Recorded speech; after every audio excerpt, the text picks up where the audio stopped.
soo dhawaada saaxiibayaal mar kale isku soo noqod wanaagsan. waxaan halkan kasii wadin doonaa taxnihiinin u sii socday intaa guda ogal muuqaalkiinin wax ka cusnina muuqaalka noo garaysa noo sheega garaysa janaalka subscribe adha hadduu hore subscribe ku weyn aad iyo aad baa u mahadsan tahay. waxaan ka bilaabeynaa meeshii nagu dhammaatay qaybtii new koowaad kaasoo markay u baxayeen socodkii ugu dambeeyey markay guriga kusoo noqdeen min wuxuu madcelijiya isigoo la adiga ay bogsiiyey wuxuuna u xiray silsilada hooyadiisii kadibna wuxuu habsiinaya wuuna isigoo riixya bananka resetka dhanka editary waxa ay dareetay in faylkii min laga tirtiray labadoodii waxay u murugoodeen waxay u oynaysay murugo leh jiya si xad-dhaaf u weyd ilaa iyo xanuunsatay subaxdii xigta waxay go'aansatay nolosheedii cusub ay bilaawday waxay u safartay guriga eeyadeedii waxa ay fadhiday tareen min isna lama filaan u raacay tareenkii wuxuuna arkay jiya wuxuuna u malayn kabadhan lamata robotkii editary waxay is horfadhiyeen balse ma hadlinin jiya waxaa loo firay in si la hadlmin wuxuuna min wacaya hongu wuxuuna leeyahay waxaana gabadha wejigeedii lamid ay robotkaaga hongu wuxuu ku joohaa robotka waxaan u sameeyey wejiga qof u gaar ah min wuxuu weydiinaya makula hadli karaa qofkaasi laakiin hongu wediida wuxuuna jarya wicitaanka minya uu ku shikajiya wuxuuna dabagalay ilaa uu gaaro meeshay ka shaqeysa una nolosha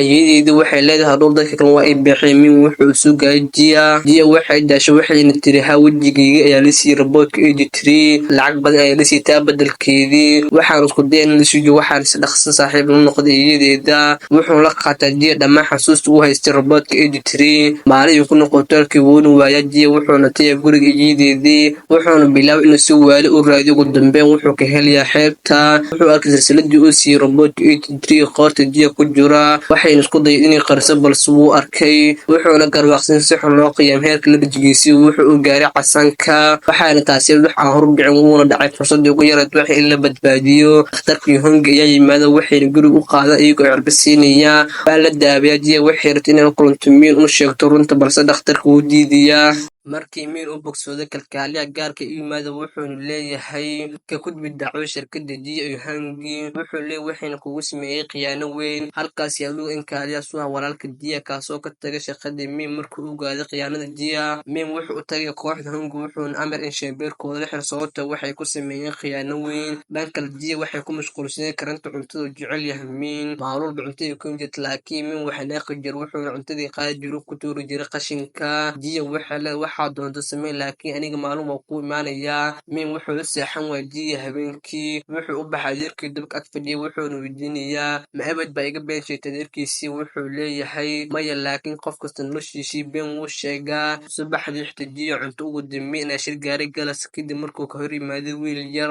gacanteedii way dhaawacantahay min wuxuu ka walaacaa jiya waqtigii la filina waa imaan weyse sababta aad buu u jeclaa jiya waxay timaadaa habeenkii cuntadii si caadi ay u saartaa miiska markii bixis min wuxuu imaanaya wuxuu leeyahay adigu waxaad ugu faraxsan tahay beenta iyo khanaanada igu samaysay jiga waxay tiri dhegeyso waxaan rabaa in wax badan kuu sheego laakiin min diyaar u mahay inuu wax dhegeysto wuxuuna si cal u jibi kalaas wuxuuna kalaaskii ku dhacay gacanta jiya dhig baxday iyadoo sidaasoo kale u dhaawacantay haddana raadgelinaya ka bixinaysaa waa ayna baxday subaxdaas jiya ay u midmeen waxayna isku dayay inay u sheekeeyaan waxay u sheegtay in jiya australia u raacayso kooxda hongi sidaa darteed wuu joojin karaa haddii uu rabo minka wuxuu isku dhigay inuu caadi balse qalbigiisii ka walaacsanaa subaxdii wuxuu tagay guriga jiya wuxuuna arkay kooxda hongi laakiin wuxuu gurigiisii buu ku laabtay markii dambe wuxuu telefishinka ark war sheegay in 7 xidig laga arki doono habeenkaasi wuxuuna hardeeladii jiya ku xasuusatay xasuustoodii jaceylka dhanka kale editary robotkii waa hagaagtay minkan wuxuu go'aansan inuu la kulmo jiya maxaa yeelay wuxuu fahmin la-aanteedu nulaan karin markii ay kulmeen dhagaxa jiya waxay tiri anigu waxaan iska dhigay robot waxaa la noolayd qof bini'aadam robot maan ahayn minka wuxuu weydiiyey ii sheeg runta jiya mise been ay iga qarinaysaa sidee u garan waayay fariqii u dhexeeya robotkii bini'aadamka jiya waxay tiri ma jirto been kale aan kaa qarinayo waqtigan kula qaatay aad ayaan u jeclaa wuxuu ku yiri fadlan ii sheeg wixii qalbigaadii ku jira waxay tiri waxaan xasuustaa dhammaan xilliyadii aan wada qaadanaynin mar walba waxay rabnaan runta kuu sheeg laakiin waa kaa ama jiro anigoo ka baqa in rajigaadu kugu soo laabto xanuunku wuxuu kaa baaba'ay markii maskaxdaadii ka saartay dhammaan xasuusihii hore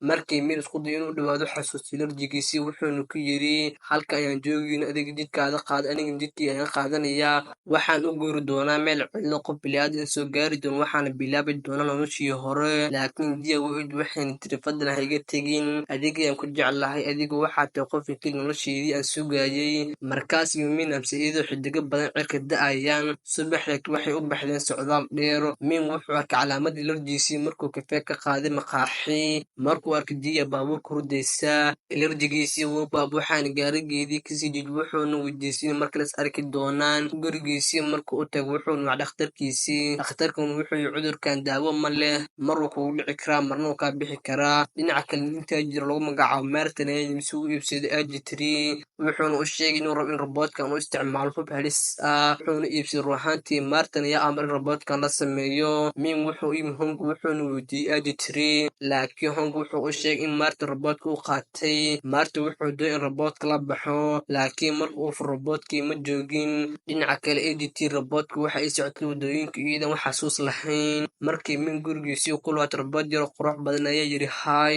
wuxuuna arkay jiya kooxda honga cunto u karinaysaa jiya waxa ay tiri waxaan baxaya taasoo ka nixisimiin wuxuuna marmarsiiyo ka dhata in cimilada ay xunta ayna sii joogto agitri robootkii waxaana loo tusay iyadoo daawanaysa fiidiyaasha ku keysanaa mid kamid wuxuu martin oo sheegay in hub ka dhigi doono mid kalan waxaa kooxda honga oo leh adiga saaxiib waa la noqon kartaa biniaadamka agitri waxay tagtay fiidiyogii martin waxayna keysatay midkii kooxda hongi taasoo muujinaysa in saaxiibtimo la yeelan karto biniaadamka markaas kadib min wuxuu la kulmay adam x waana isla haweenaydii fariinta usoo qortay markii uu yaraa waxayna ku tiri martin waa nin aad u halis badan haddii aan qaban dad badan ay u ficlan lahayd waxayna u sheegtay nin kaloo caddeyn ka haya martin min wuxuu u tegay ninkaasi wuxuuna weydiinay caddeyntii ninkiina wuu baqayaa laakiin min wuxuu ku yiri booliska ku ilaalin doona xabaa ka baqin ninkii wuu aqbal wuxuuna caddeyntii siiyey min wuxuuna caddeyntii u gudbiyey booliska jiya sidoo kale waxay min geysay meel ku dhici lahaa heshiis weyn lagu iibsanayo agitri laakiin markii ay gaareen waxay ogaaday in agitri la waayey martin aad buu u lusnaa sababta agitri waxaa ku keensanaa fiidiyowga caddeyn lahaa dembigiisii agitri waxay wadooyin kula fadhi dadka masaakiinta iyadoo aan garanay ciddeedii markii dadkii weydiisay ciwaankeedii dhammaan dadkii ka mihiin miyan jiya way baadkoobayeen kooxda hongi waxay daawanay kaamarada CCTV-ga laakiin kooxda merton ayaa ogaatay meesha ay joogto habeen ayaa u yimid waxayna yidhaahdeen aniga iyo qaraabadaadana agitri waa ay raacday laakiin booliska yimid waxayna xireen merton iyo kooxdiisii kooxda hongi waxa agitri dib loogu celiyay shaybaarka dhammaan waa ku farxeen markay heleen agitri gacanta u gelin dad qaldan jiya aminka waxaa la fadhiyay kooxda hongi waxayna daawanay fiidiyowga agitri la kulantay dadka hongi wuxuu ku yiro bedeli doonaa wejigeedii habeenkaas waxay sigootinayeen minka wuxuu sidoo kale warbaahinta u sheegay dhammaan waxay noloshiisii hor ku dhacay min wuxuu madcinaya dhammaan kuwii ka caawiya inuu caafimaado si